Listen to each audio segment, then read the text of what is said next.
नमस्कार मित्रांनो, आजच्या व्हिडिओमध्ये आपण पवित्र पोर्टलवरती नवीन रजिस्ट्रेशन सुरू झालेलं आहे 1 तारखेपासून. तर त्यासंबंधी ज्या महत्त्वाच्या सूचना आहे त्या पाहणार आहोत.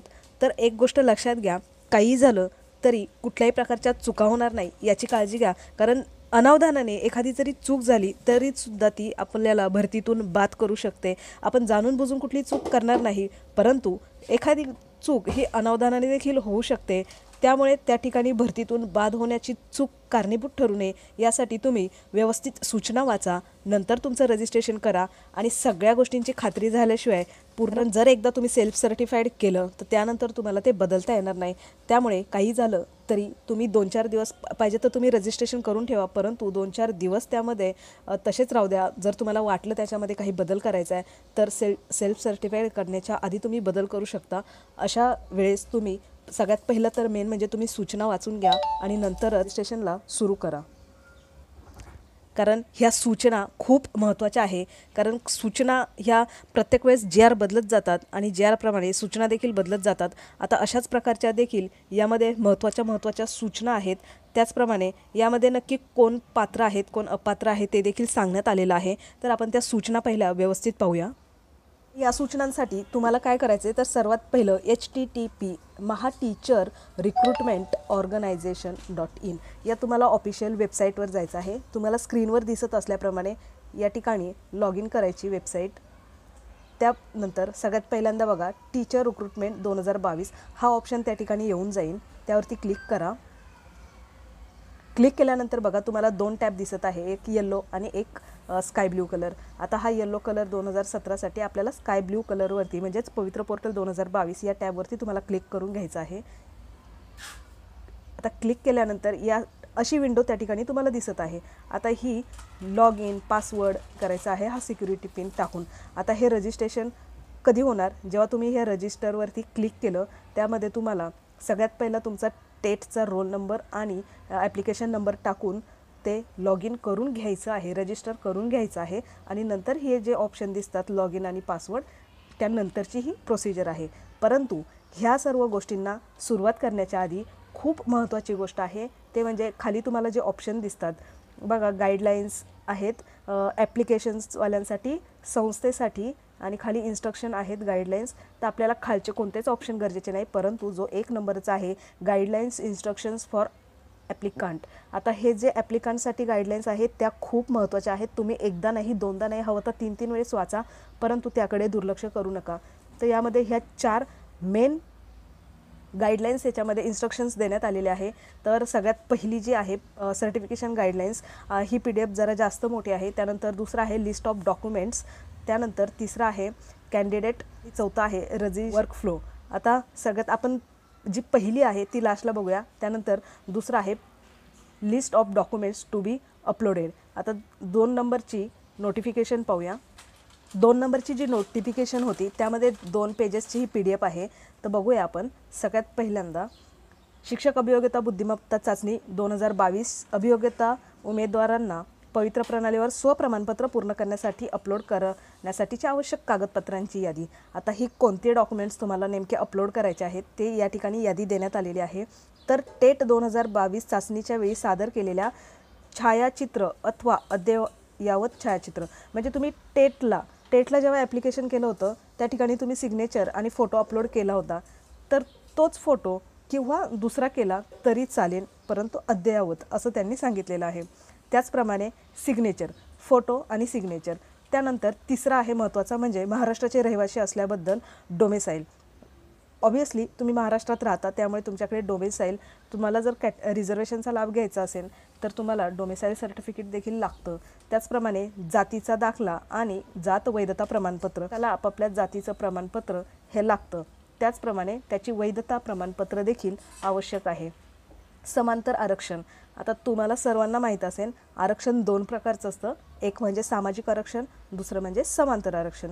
सामाजिकमध्ये ओपन, EWS, त्याप्रमाणे OBC, ST, NT हे जे काही आरक्षण आहेत ती झाली सामाजिक आरक्षण. आणि त्या सामाजिक आरक्षणातलं आरक्षण ते झालं समांतर आरक्षण. मग त्यामध्ये महिला असतील, खेळाडू असेल, प्रकल्पग्रस्त असेल, धरणग्रस्त, भूकंपग्रस्त असेल, त्याचप्रमाणे दिव्यांग प्रवर्ग असेल, अनाथ बालक असेल, घटस्फोटित महिला असेल, ही जी काही प्रकारची आरक्षणं असतात त्याला आपण समांतर आरक्षण बोलतो. मग ह्या आरक्षणांचं तुम्ही ज्या आरक्षणात मोडता, सामाजिक प्लस समांतर, ज्या ज्या आरक्षणात तुम्ही मोडता त्याचं डॉक्युमेंट्स तुमच्याकडे असणं गरजेचं आहे. आणि फक्त असूनच चालणार नाही, तर त्याची डिटेल्स तुम्हाला भरावी लागते आणि त्या डिटेल्समध्ये तुम्हाला तुमचं अपलोड देखील करावं लागतं सर्टिफिकेट. त्यामुळे नुसतं असून चालणार नाही, तर त्या ठिकाणी तुम्हाला सर्टिफिकेट अपलोड देखील करावं लागणार आहे. त्यामुळे ते सर्टिफिकेट तुमच्याकडे असणं गरजेचं आहे. त्यामध्ये समांतर आरक्षणामध्ये बघा, दिव्यांग, माजी सैनिक, पदवीधर, प्रकल्पग्रस्त, भूकंपग्रस्त आणि खेळाडू, त्याचप्रमाणे अनाथ असल्याचं प्रमाणपत्र, अनाथ बालक ज्याला आपण बोलतो त्यांना, हे डॉक्युमेंट्स तुम्हाला अपलोड करण्याची गरज लागणार आहे. त्याचप्रमाणे माध्यमिक शालांत प्रमाणपत्र, उच्च माध्यमिक, जसं आपण सांगितलं होतं याआधी देखील 10वी 12वी, त्याचप्रमाणे पदवी प्राप्त म्हणजेच तुमचं ग्रॅज्युएशन, 10वी 12वी आणि ग्रॅज्युएशन, गुणपत्रक आणि प्रमाणपत्र तीनही लागणार आहेत. त्याचप्रमाणे शैक्षणिक अर्हता, पदव्युत्तर पदवी, प्रमाणपत्र व गुणपत्रक सेम आहे मित्रांनो.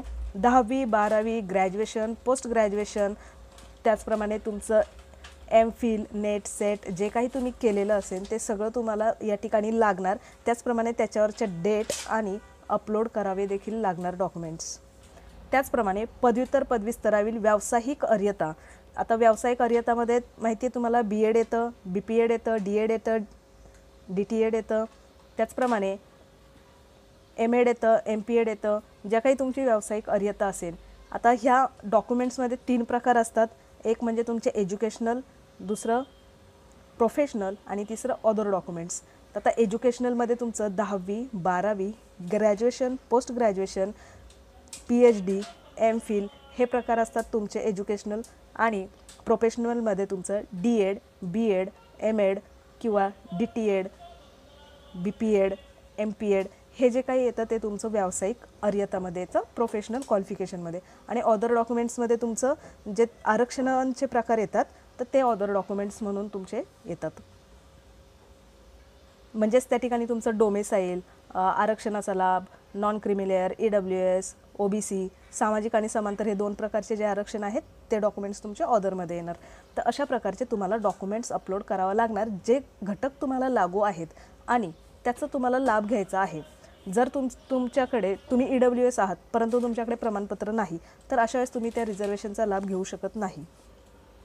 त्याचप्रमाणे आता 15वा पॉईंट बघा, शिक्षक पात्रता परीक्षा, राज्य सरकार किंवा केंद्र सरकार म्हणजेच TET किंवा CTET अर्हता प्राप्त प्रमाणपत्र लागू असल्यास. आता लागू असल्यास हे का आहे तर तुम्हाला माहिती आहे 1ली ते 5वी, त्याचप्रमाणे 6वी ते 8वी, म्हणजेच 1ली ते 8वीपर्यंत तुम्हाला TET किंवा CTET 1 किंवा 2 हे कंपल्सरी आहे.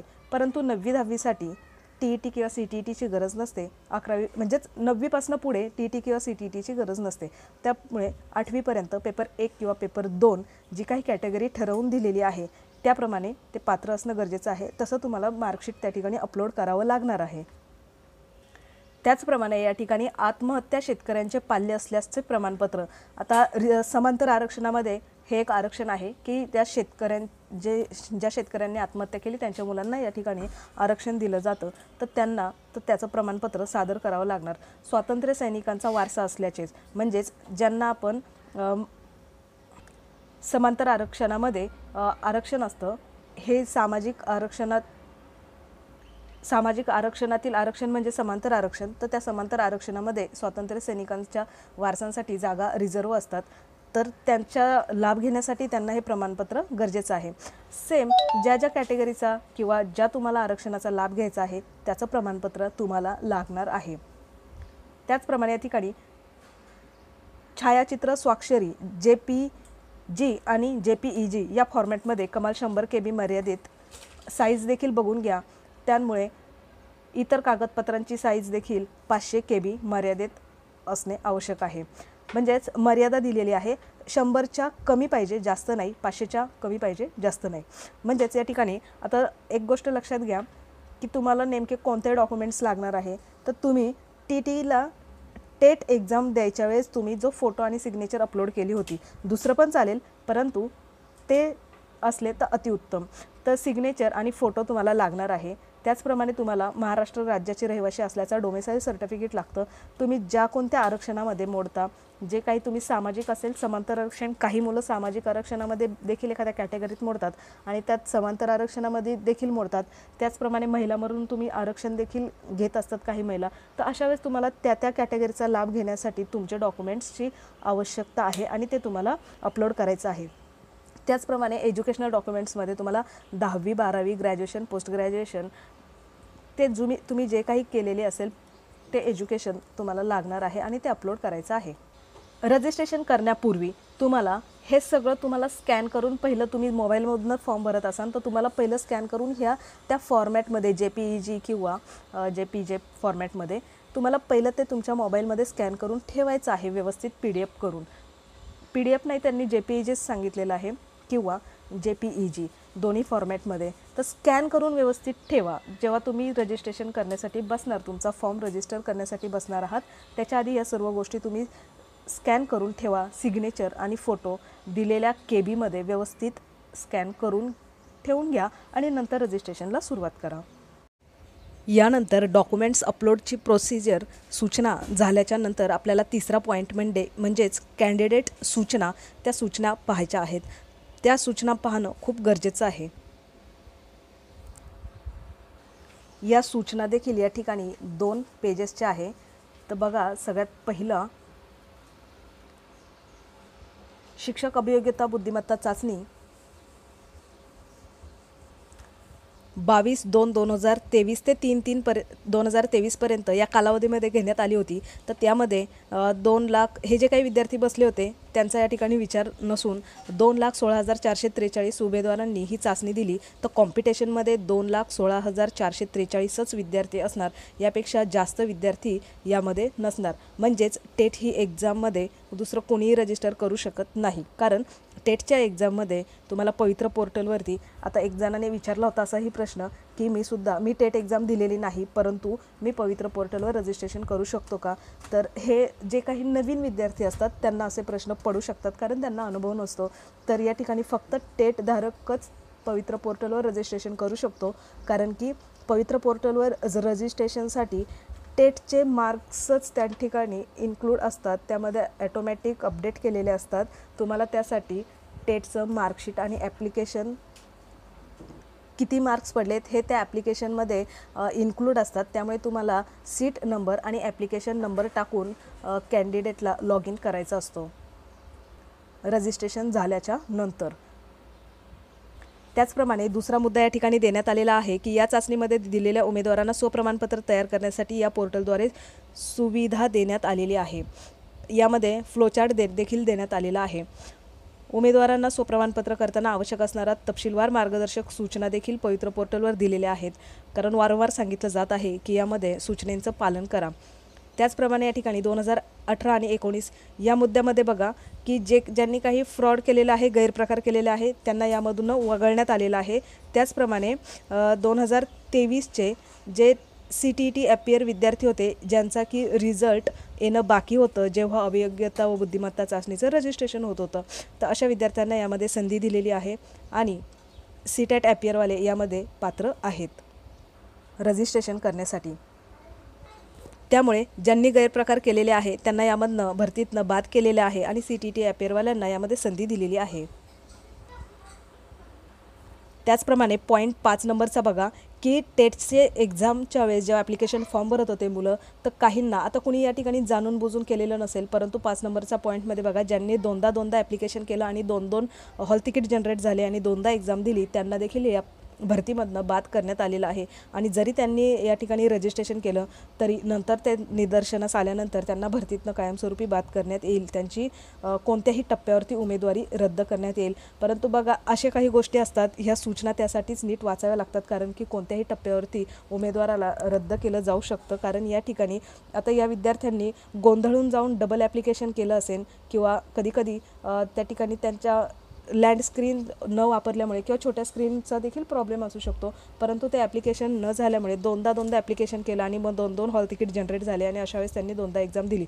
परंतु एक्झाम द्यायच्या आधी त्यांनी सूचना दिल्या होत्या की जरी त्यांना आले असतील हॉल तिकीट त्यांनी एकच कोणती तरी एक्झाम द्या. अशा वेळेस आता या ठिकाणी सांगितलेलं काय, ज्यांनी 2दा एक्झाम दिली तर त्यांना या भरतीतनं बाद केलेलं आहे. त्यामुळे सूचनांचं किती पालन करायचं असतं काटेकोरपणे हे समजून घ्यावं.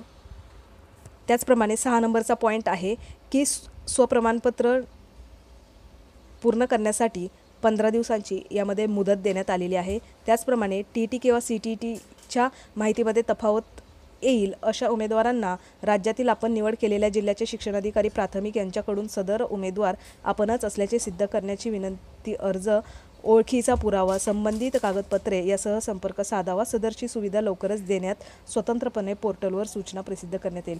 आता ज्यांचा TT किंवा CTTमध्ये काही बदल असेल, चेंजेस असतील, तर आतापर्यंत बघा कुठल्याही नावामध्ये स्पेलिंगमध्ये जेव्हा बदल असतात तेव्हा आपल्याला गॅझेट किंवा त्या ठिकाणी ॲफिडेविट चालून जातं. परंतु आता या ठिकाणी स्पेशली उल्लेख करून आलेला आहे की CTT किंवा TT संदर्भात असेल तर जिल्ह्याचे शिक्षणाधिकारी प्राथमिक यांच्याकडून ते सिद्ध करून आणायचं आहे आणि त्यासंबंधी पोर्टलवरती सेपरेट सूचना देखील देण्यात येईल. त्यामुळे हा मुद्दा थोडासा तुम्ही नंतर देखील यामध्ये अपडेट येताना तुम्ही चेक करत राहा जर तुमच्या नावामध्ये मिस्टेक असेल तर. त्याचप्रमाणे 2019मध्ये पवित्र पोर्टल 9/8/19 रोजी प्रसिद्ध झालेल्या यादीनुसार अपात्र, गैरहजर, रुजू न झालेले किंवा माजी सैनिक यांच्या रिक्त असलेल्या जागांकरिता गुणवत्तेनुसार पुढील उमेदवारांची यादी प्रसिद्ध करण्यात येईल. खूप महत्त्वाच्या सूचना आहेत. त्याचप्रमाणे 9.9 बघा, स्वप्रमाणपत्र करण्यासाठी अडचण आल्यास हेल्पलाईन डेस्क नंबर त्या ठिकाणी दिलेला आहे, ईमेल ID दिलेला आहे, त्यावरती ईमेल करून तुम्ही हेल्प घेऊ शकता. त्याचप्रमाणे या ठिकाणी 4 नंबरचा पॉईंट आहे तो म्हणजे वर्कफ्लो. आता हा वर्कफ्लो बघा कसा नेमकं कोणत्या पद्धतीने जायचं असतं. एक प्रकारचा हा रोडमॅप आहे. हा फॉलो करूनच तुम्हाला रजिस्ट्रेशन करायचं असतं. परंतु सूचनेला खूप महत्त्व आहे. आता रजिस्ट्रेशन करायचं, क्रिएट पासवर्ड करायचा आणि लॉग इन करायचं. म्हणजेच सुरुवातीला तुम्हाला सूचना वाचायच्या व्यवस्थित सगळ्या. नंतर रजिस्ट्रेशन करण्यासाठी तुम्हाला काय करायचं, सगळ्यात पहिलं क्रिएटवरती जाऊन लॉग इन करून नंतर पर्सनल डिटेल्स भरून आपला रजिस्ट्रेशनला स्टार्ट करायचं असतं. त्याचप्रमाणे या ठिकाणी खाली बघा, तुम्ही सगळी जरी प्रोसिजर केली, रजिस्ट्रेशन केलं, क्रिएट पासवर्ड, लॉग इन सगळं तुम्ही केलं तरी चालेल, काही हरकत नाही. परंतु एकदम लास्टला बघा हा फ्लोचार्ट देण्यात आलेला आहे. स्टेट TT, महा TT डिटेल्स, त्याच्यानंतर सेंट्रल TT डिटेल्स आणि सेल्फ सर्टिफाईड. तुम्ही सगळ्या प्रोसिजर जरी केल्या तरी चालेल, परंतु ही स्काय ब्ल्यू कलरमध्ये आहे बघा, सेल्फ सर्टिफाईड ॲप्लिकेशन. ह्या प्रोसेसला जाऊन थांबा, त्याच्या पुढे जाऊ नका. 2-4 दिवस वाट बघा आणि नंतर ही गोष्ट करा. कारण जर तुम्हाला कुठली गोष्ट एडिट करायची वेळ आली तर ती सेल्फ सर्टिफाईड केलं तर नंतर एडिट करू शकत नाही. त्यामुळे तिथपर्यंत जाऊन थांबा, त्याच्या पुढे जास्त काही करू नका. आणि भरपूर दिवस आहेत अजून, तितकं काही टेन्शन घेण्यासारखं नाही किंवा वेळ निघून जाईल असंही काही नाही. सेल्फ सर्टिफाईड करून तुम्हाला फक्त प्रिंट तर काढायची असते. त्यामुळे तिथपर्यंत जाऊन प्रोसिजर तिथे थांबा, तेवढी इन्फॉर्मेशन सेव्ह करून ठेवा फक्त. त्यानंतर आपला 1 नंबरचा पॉईंट राहिलेला तो म्हणजे कॅन्डिडेट गाईडलाईन्स. आता ह्या ज्या काही कॅन्डिडेट गाईडलाईन्स आहेत त्या खूप महत्त्वाच्या आहे. कारण तुम्हाला जे काही प्रश्न पडलेले आहेत ते यामध्ये सगळ्या प्रश्नांची उत्तरं तुम्हाला याच्यामध्ये मिळून जाईल, ह्या जर गाईडलाईन्स तुम्ही व्यवस्थित फॉलो केल्यात तर. आता ह्या गाईडलाईन्स काय आहे आपण क्लिक करून पाहूया. मित्रांनो, तुम्हाला स्क्रीनवर दिसत असल्याप्रमाणे या ठिकाणी वरती बघितलं तर 37 नंबरची ही PDF फाईल आहे. आता यामध्ये नेमके कोणकोणत्या गाईडलाईन्स आहेत त्या आपण एकदम शॉर्टकटमध्ये इम्पॉर्टंट गाईडलाईन्स आपण पाहूया. आता पहिल्या पॉईंटमध्ये देण्यात आलेलं आहे की शासनाने बुद्धिमत्ता चाचणीचं आयोजन केलं होतं 2022मध्ये. त्याचप्रमाणे दुसरा पॉईंट आहे की किती जणांनी नोंदणी केली आणि किती जणांनी एक्झाम दिली. तर 2,16,443 उमेदवारांनी एक्झाम दिलेली आहे आणि तो प्रत्येक कॅन्डिडेट पवित्र पोर्टलवरती रजिस्ट्रेशन करू शकतो. त्याचप्रमाणे 3 नंबरचा पॉईंट आहे. त्याचप्रमाणे या ठिकाणी 200 गुणांची परीक्षा होती. एका प्रश्नाला 1 गुण होता. 2 तासांचा पेपर होता. त्याचप्रमाणे 4 नंबरचा पॉईंट की यामध्ये व्यवस्थापनाच्या रिक्त असलेल्या घटकांचा किंवा विषय आरक्षण इत्यादी बाबींचा विचार घेऊन गुणवत्तेनुसार निवड प्रक्रिया केली जाईल. त्याचप्रमाणे तुम्हाला ह्या 2,16,443 विद्यार्थ्यांना प्रत्येकाला सेल्फ सर्टिफाईड करणं आवश्यक आहे आणि सेल्फ सर्टिफाईड केल्यानंतरच त्यांना या कॉम्पिटिशनमध्ये उतरता येईल. म्हणजेच सेल्फ सर्टिफाईड हे बंधनकारक आहे आणि त्यानंतरच ते रिक्त पदांसाठी त्या उमेदवारांचा विचार केला जाईल गुणवत्तेनुसार. त्याचप्रमाणे त्यांना रजिस्ट्रेशनसाठी बैठक क्रमांक म्हणजेच रोल नंबर आणि जी काही मोबाईल क्रमांक इत्यादी तुमची जी डिटेल्स दिलेली आहे ती त्या ठिकाणी भरायची आहे. त्याचप्रमाणे 7 नंबरचा पॉईंट बघा, भरतीमध्ये सहभागी होणाऱ्या व्यवस्थापकांकडून म्हणजेच जे ॲडव्हर्टाईज देणाऱ्या शाळा आहेत तर त्या शाळांकडून रिक्त पदांची इयत्ताचा गट विषय आरक्षणनिहाय व्यवस्थापनानिहाय रिक्त पदांची माहिती दर्शविणारी संक्षिप्त जाहिरात पवित्र पोर्टलवर प्रसिद्ध करण्यात येईल. स्थानिक स्वराज्य संस्थांकडून रिक्त पदांच्या भरतीबाबत देण्यात येणाऱ्या जाहिराती व मुलाखती शिवाय या प्रकारातील असतील यासाठी एक रिक्त पदासाठी एका उमेदवाराला एकास एक, त्याचप्रमाणे नियुक्तीसाठी पोर्टलमार्फत शिफारस करण्यात येईल. या ठिकाणी काय बोललेलं आहे बघा मित्रांनो, स्थानिक स्वराज्य संस्थांसाठी त्यांना एकास एक उमेदवार म्हणजेच या ठिकाणी तुमचे टेटचा जो काही स्कोर आहे ज्याचा सगळ्यात जास्त स्कोर आणि विषयानुसार जे काही ज्या विषयाची वॅकन्सी त्या ठिकाणी असेल, आरक्षणनिहाय जागा ज्या ठिकाणी असेल तर त्यात हायर स्कोरवाल्याची निवड त्या ठिकाणी होणार. त्याचप्रमाणे 9 नंबरचा पॉईंट आहे, यामध्ये खाजगी शैक्षणिक संस्थांच्या 2 प्रकारची भरती या ठिकाणी होणार आहे. एक म्हणजे मुलाखतीशिवाय आणि दुसरी म्हणजे मुलाखतीसह आणि मुलाखतीशिवाय. आता सेम स्थानिक स्वराज्य संस्थांसारखं की मुलाखतीसह आहे त्याला एकास 3 उमेदवार आणि मुलाखतीसह आहे एकास 1 उमेदवार. स्थानिक स्वराज्य संस्थांमध्ये मुलाखतीशिवायसाठी एकास 1 उमेदवार आहेत, तसंच या ठिकाणी देखील खाजगी शैक्षणिक संस्थांसाठी एकास 1 उमेदवार आहे मुलाखतीशिवाय आणि मुलाखतीसह एकास 3 उमेदवार आहेत खाजगी शैक्षणिक संस्थांमध्ये. नवीन GR नुसार, जुन्या GRमध्ये एकास 10 होतं. आता या ठिकाणी नीट बघा, 10 नंबरचा जो पॉईंट आहे सगळ्यांना गोंधळात टाकणारा पॉईंट म्हणजे या ठिकाणी आहे, जर तुम्ही सूचना नीट वाचली असेल तर तुमचा गोंधळ नक्कीच होणार नाही, परंतु तुमच्या मनामध्ये ज्या काही शंका असतील तर त्याचं निरसन तुमचं या ठिकाणी नक्कीच होईल. बघा, शिक्षक अभियोग्यता बुद्धिमत्ता चाचणी 2022 या चाचणीसाठी ऑनलाईन अर्ज सादर करण्यासाठी अंतिम दिनांक 12/2/2023 असा होता. त्यामुळे या चाचणीसाठी सर्व संबंधित उमेदवारांनी आवश्यक शैक्षणिक व व्यावसायिक अर्हता, या ठिकाणी बघा शैक्षणिक आणि व्यावसायिक दोघांचाही उल्लेख या ठिकाणी करण्यात आलेला आहे. शैक्षणिक व व्यावसायिक अर्हता दिनांक 12/2/2023 अखेरपर्यंत धारण करणे अनिवार्य आहे. शासन पत्र संकीर्ण 2022 6/2/2023 अन्वये CTT डिसेंबर 2022 ही परीक्षा दिलेल्या उमेदवारांना या परीक्षेच्या निकालाच्या अधीन राहून शिक्षक अभियोग्यता बुद्धिमत्ता चाचणी 2022 या चाचणीसाठी प्रविष्ट होण्याची संधी देण्यात आली होती आणि त्यांनी नोटिफिकेशनमध्ये सांगितल्याप्रमाणे CTT ॲपियरवाल्यांना संधी दिली होती आणि जो काही रिझल्ट लागेल त्यावर पुढची प्रक्रिया अवलंबून आहे असं देखील परिपत्रकात सांगण्यात आलं होतं आणि त्यानुसार त्यांनी जे पास झालेले आहेत त्यांना पुढच्या प्रोसेससाठी नक्कीच ॲपियरवाल्यांना या ठिकाणी संधी दिलेली आहे, जसं त्यांनी GRमध्ये सांगितलं होतं तसं. तर 10/4/2023 रोजी घोषित झाला आहे. वास्तव केवळ CTT डिसेंबर 2022 उत्तीर्ण झालेल्या उमेदवारांना सदर अर्हता विचारात घेतली जाईल. म्हणजेच या ठिकाणी स्पष्ट उल्लेख करण्यात आलेला आहे की तुमचं जे काही एज्युकेशनल आणि प्रोफेशनल डॉक्युमेंट्स आहेत ते 12/2/2023 या दिनांकापूर्वीचं किंवा त्या दिनांकाला जरी धारण केलेलं असेल तरी देखील चालेल, परंतु त्या दिनांकापूर्वीचं म्हणजेच 12 फेब्रुवारी 2023च्या आधीचे या ठिकाणी दखल घेण्यात येईल, परंतु 12/2/2023च्या नंतरचे डॉक्युमेंट्स या ठिकाणी पात्र ठरणार नाहीत. उमेदवार जरी तुम्ही अपलोड केले भरले तरी तुम्ही डॉक्युमेंट्स व्हेरिफिकेशनच्या वेळेस मित्रांनो त्यामध्ये शेवटी बाहेर काढलं जातं, कारण हे एक कॉम्पिटिशन आहे. त्यामुळे 12/2/2023 पूर्वीचे तुमच्याकडे शैक्षणिक आणि व्यावसायिक डॉक्युमेंट्स असतील तरच तुम्ही तसं मेन्शन करा. यामध्ये सूट कोणात देण्यात आलेली आहे, जे काही CTTचे ॲपियर स्टुडंट होते ज्यांचा निकाल 10/4/2023ला लागलेला आहे त्यांना फक्त यामध्ये सूट देण्यात आलेली आहे. ती तारीख 10/4/2023 चालेल, परंतु बाकीच्यांना ती 12/2/2023च्या आधीचे एज्युकेशनल आणि प्रोफेशनल डॉक्युमेंट्स लागणार आहेत. मग या ठिकाणी तुम्ही चुकून जरी बाकीचे डॉक्युमेंट्स अपलोड केले तर नंतर हा जाऊन तुम्हाला व्हेरिफिकेशन तर होणार, त्यावेळेस तुम्हाला प्रॉब्लेम निर्माण होईल.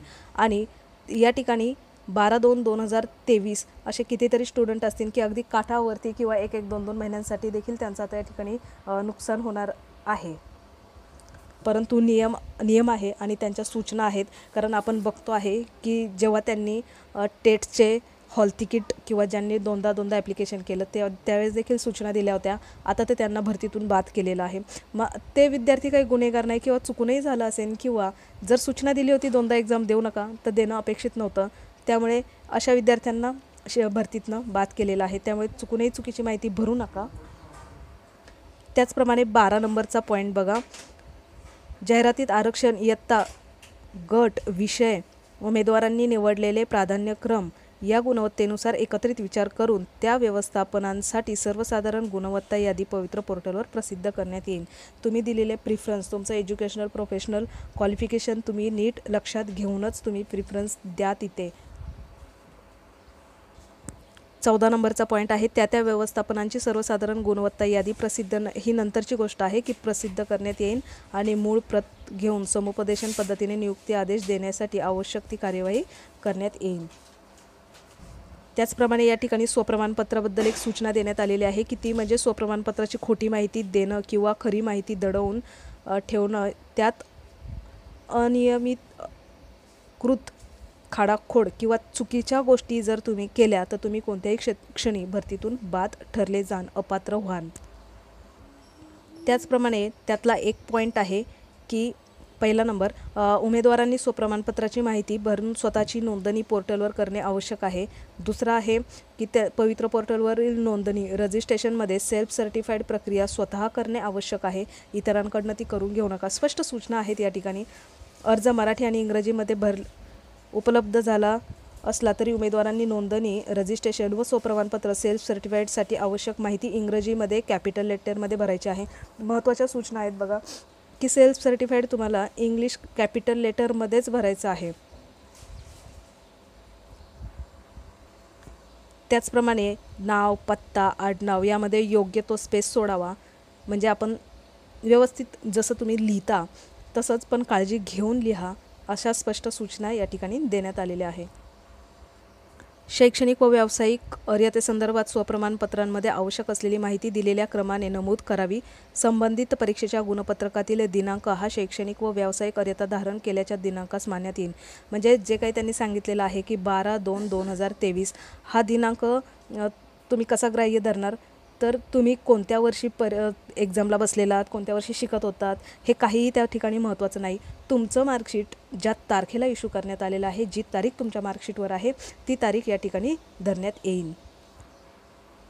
त्याचप्रमाणे 5 नंबरचा पॉईंट आहे की 12/2/2023 ही शैक्षणिक व्यावसायिक अर्हता धरण्यात येईल. परंतु याच्यामध्ये सूट कोणाला देण्यात आलेली आहे, तर CTT ॲपियरचे जे विद्यार्थी आहेत त्यांचा रिझल्ट वेगळ्या दिवशी लागलेला आहे, कारण ते तेव्हा ॲपियर होते, फक्त रिझल्ट बाकी होतो, तर त्यांना यामधनं सूट देण्यात आलेली आहे. 6 नंबरचा पॉईंट बघा. ज्या उमेदवारांचा निकाल कोणत्याही कारणास्तव राखून ठेवला असेल आणि असा राखून ठेवलेला निकाल 12/2/2023 नंतर जाहीर झाला असेल, अशावेळी उमेदवाराने विहित मुदतीत अर्हता प्राप्त केली असे मानता येणार नाही. कारण कुठलंही असो मित्रांनो, त्यावरती 12/2/2023 पूर्वीचाच रिझल्ट हवा आहे. 7 नंबरचा पॉईंट. उमेदवाराने पत्रव्यवहाराचा स्वतःचा पत्रा इंग्रजीमध्ये अचूक भरावा. जे काही भरायचं आहे ते इंग्रजीमधूनच भरायचं आहे, कॅपिटल लेटरमधनं भरायचं आहे, असं वरती देखील सूचनेमध्ये देण्यात आलेलं आहे. 8 नंबरच्या पॉईंटमध्ये सामाजिक आणि समांतर आरक्षण आणि त्यांचे प्रकार देण्यात आलेले आहे.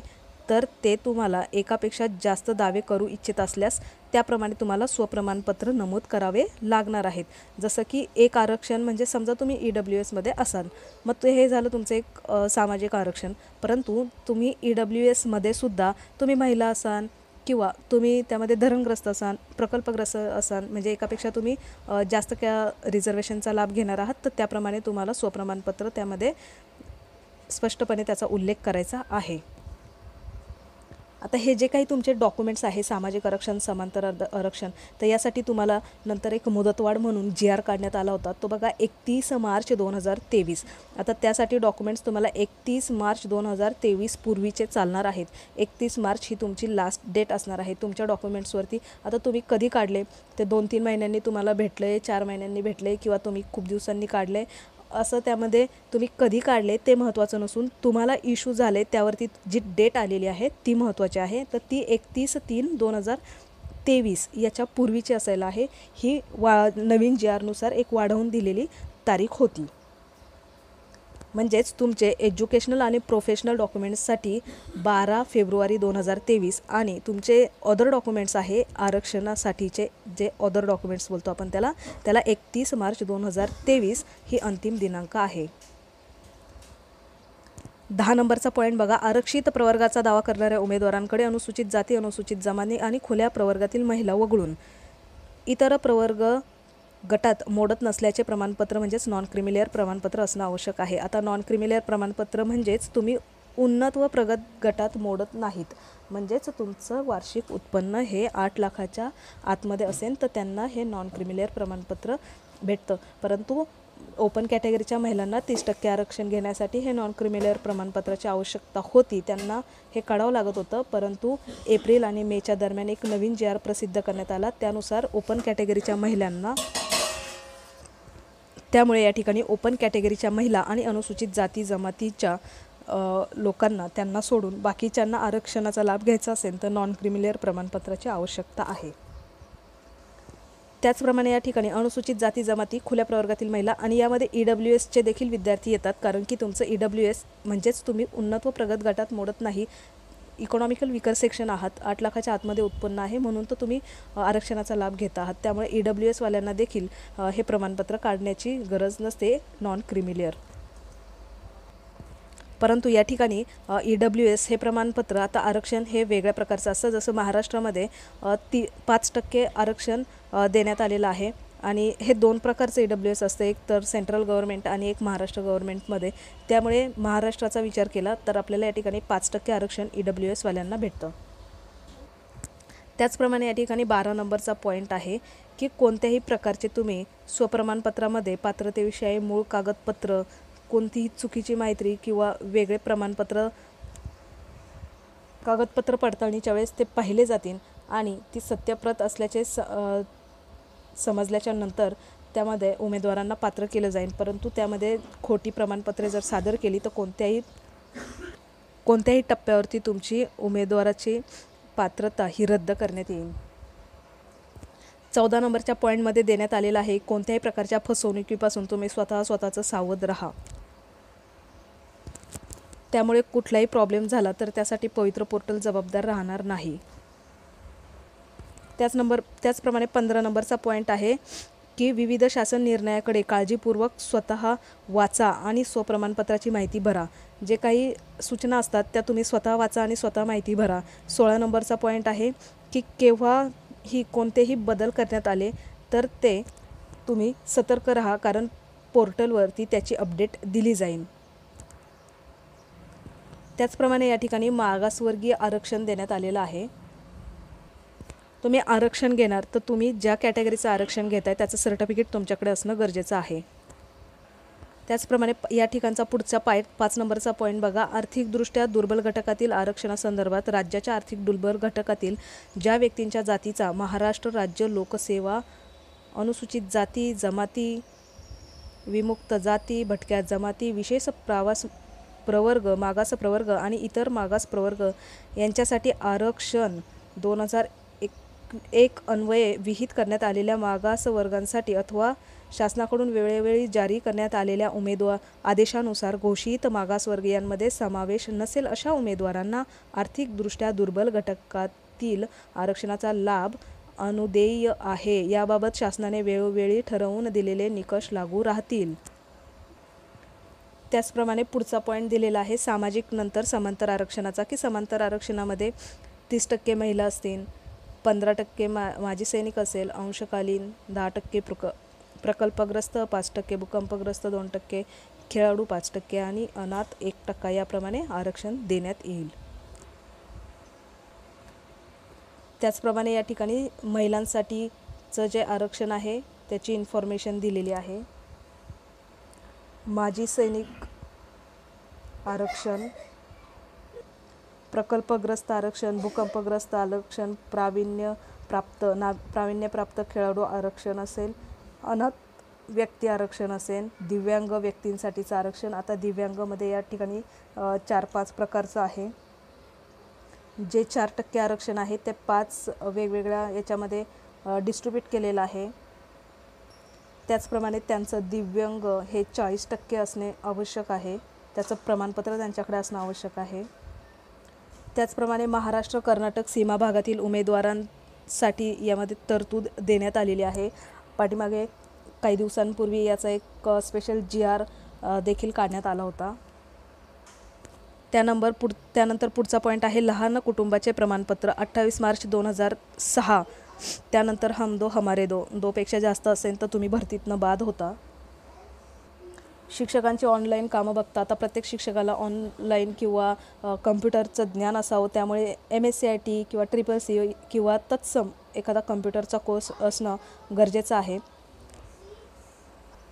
त्याचप्रमाणे कागदपत्र पडताळणीच्या वेळेस म्हणजे हे तुमची फायनल सिलेक्शन झाल्याच्या नंतर तुम्हाला ह्या सगळ्या गोष्टी त्या ठिकाणी व्हेरिफिकेशन करण्यात येईल आणि त्या पण सत्यप्रती, वयाचा पुरावा, शैक्षणिक अर्हता, तो उमेदवारांचा मागासवर्गीय असल्याचा पुरावा, नॉन क्रिमिलेअर प्रमाणपत्र, दिव्यांग असल्यास पुरावा, माजी सैनिक असेल, महिला आरक्षण घेत असाल, खेळाडूंचं आरक्षण घेत असाल, अनाथ आरक्षण, प्रकल्प, भूकंपग्रस्त, पदवीधर, विवाहित महिलांच्या नावात जर बदल झालेला असेल तर त्याप्रमाणे तुमचं गॅझेट असेल किंवा मॅरेज सर्टिफिकेट असेल तर ते द्यावं लागतं. त्याचप्रमाणे संगणक हाताळणीचे जे प्रमाणपत्र फक्त आहे किंवा झाले असं चालत नाही, तर तुम्हाला त्याचा प्रूफ द्यावा लागतो. या ठिकाणी मुद्दा बघा, गैरप्रकार किंवा गैरप्रकाराचे प्रयत्न खूप महत्त्वाचा मुद्दा आहे, कारण आपण शिक्षण क्षेत्रामध्ये नेहमीच पाहत आलेलो आहे. आत्तापर्यंतच्या याच्यामध्ये कुठल्याही प्रकारचा गैरप्रकार होत असेल तर त्यावर अशा प्रकारची कार्यवाही केली जाईल, असे एकंदर महत्त्वाचे मुद्दे यामध्ये होते. 24 पेजेसची ही PDF होती. मला वाटलं 37 आहे, परंतु 24 पेजेसची ही PDF होती मित्रांनो. तुम्ही स्वतः सूचना वाचा, महत्त्वाचे मुद्दे आहेत. अशा प्रकारे ह्या 4 महत्त्वाच्या अपडेट होत्या, सूचना होत्या. त्याच्यामध्ये ह्या सूचना महत्त्वाच्या आहेत की तुम्ही 1-2 दिवस रजिस्ट्रेशन लेट केलं तरी काही फरक पडणार नाही, परंतु जर तुम्ही सेल्फ सर्टिफाईड करून टाकलं आणि नंतर तुम्हाला एडिटचं ऑप्शन भेटलं नाही तर त्यामध्ये प्रॉब्लेम निर्माण होऊ शकतो. त्यामुळे तुम्ही सूचना नीट वाचा. 1-2 दिवस लेट रजिस्ट्रेशन केलं तरी चालेल, परंतु चुकीच्या पद्धतीने रजिस्ट्रेशन करू नका आणि त्यामध्ये प्रिफरन्स तुमचे शैक्षणिक ज्या काही अर्हता असेल. अजून एक गोष्ट आहे याला निर्माण होणार आहे, मग योग्य प्रिफरन्स येण्याऐवजी चुकीचे प्रिफरन्स तुम्हाला येणार आणि पुढे जाऊन तुम्ही भरतीतनं बाद होणार. त्यापेक्षा चुकीचे प्रिफरन्स देऊ नका, योग्य ते प्रिफरन्स द्या. योग्य ते डॉक्युमेंट्स अपलोड करणं गरजेचं आहे, म्हणून ह्या सूचना पहिल्या वाचणं खूप गरजेचं आहे. त्यामुळे एकदा नाही दोनदा नाही, व्यवस्थित सूचना व्यवस्थित वाचा. तुमच्याकडनं जर चूक झाली तर तुम्ही नंतर त्याला काहीच करू शकत नाही. त्यापेक्षा सूचना व्यवस्थित वाचा, 2 दिवस लेट फॉर्म भरा आणि कुठल्याही प्रकारे आपल्या हातून गैरवर्तन होणार नाही याची काळजी घ्या.